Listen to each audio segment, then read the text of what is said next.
গণ অভ্যুত্থান হয়তো হয়ে গিয়েছিল। সেই গণ অভ্যুত্থান পরবর্তী করণীয় ক্ষেত্রে আমরা অনেক কিছু ভুল করেছি, রাজনীতি সবসময় করেছে। আমরা জাতীয় পর্যায়ে আওয়ামী লীগ বিএনপির অনেক হানাহানি দেখলেও সিলেটের বিভিন্ন সময় আমরা ব্যতিক্রম পরিস্থিতি দেখেছি।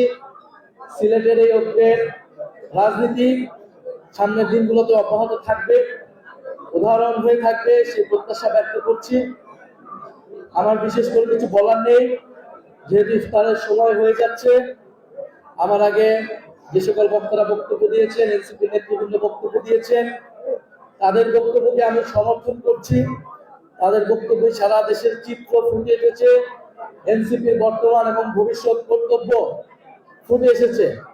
আপনাদেরকে সে আহ্বান জানাচ্ছি, আমাদের আরেকটি লড়াইয়ের প্রস্তুতি নিতে হবে বন্ধুগণ।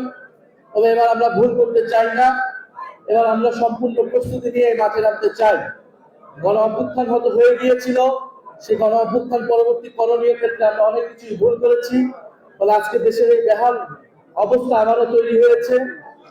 দেশ আবারও গণতন্ত্র থেকে একদলীয় স্বৈরতন্ত্রের দিকে যাবে কিনা সেই প্রশ্ন উঠেছে। দেশের প্রতিষ্ঠানগুলোকে আবারই, প্রশাসনকে আবার একদলীয়করণ হচ্ছে। বাংলাদেশ ব্যাংকের পরিস্থিতি আপনারা দেখেছেন, মিডিয়ার ভাই বোনেরা বাসের পরিস্থিতি আপনারা দেখেছেন, এবং সর্বশেষ আমরা দুদকের পরিস্থিতি দেখলাম।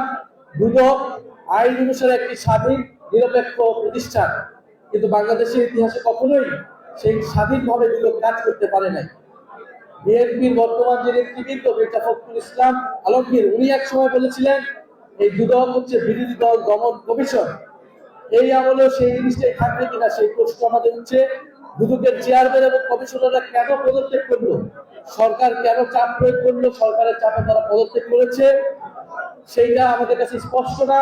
সেই জবাবদিহিতা আমরা নিশ্চিত করছি, নিশ্চয়ই সংসদে গেলে আমরা একটা কথা বলবো। আপনারা বাইরে যারা জনগণ রয়েছেন, আপনারা তারাও কথা বলবেন। এবং দুদকের পরবর্তী চেয়ারম্যান কিভাবে নিয়োগ হবে, আমাদের দলীয় বিবেচনায় নিয়োগ হবে কিনা, নাকি বিরোধী দলের সাথে আলোচনা করে নিয়োগ হবে, সেই বিষয়ে প্রশ্ন আমরা দেখে যাচ্ছি। আপনাদের সিলেটবাসীর প্রতি আহ্বান জানাচ্ছি, স্থানীয় সরকারের প্রস্তুতি নিন এবং আপনারা ঐক্যবদ্ধ থাকুন। সামনে আমাদের যে আহ্বান আসবে, যে নির্দেশনা আসবে, সেই নির্দেশনা আপনার সঙ্গে কাজ করবেন। এবং এই ইফতার আয়োজনের জন্য ছাত্র শক্তি, যুব শক্তি, শ্রমিক শক্তি, সিলেট মহানগর জেলা এবং বিভাগের যে অন্যান্য জেলা রয়েছে, মৌলভীবাজার, সুনামগঞ্জ এবং হবিগঞ্জ, যারা উপস্থিত হয়েছেন তাদেরকে সবার প্রতি কৃতজ্ঞতা।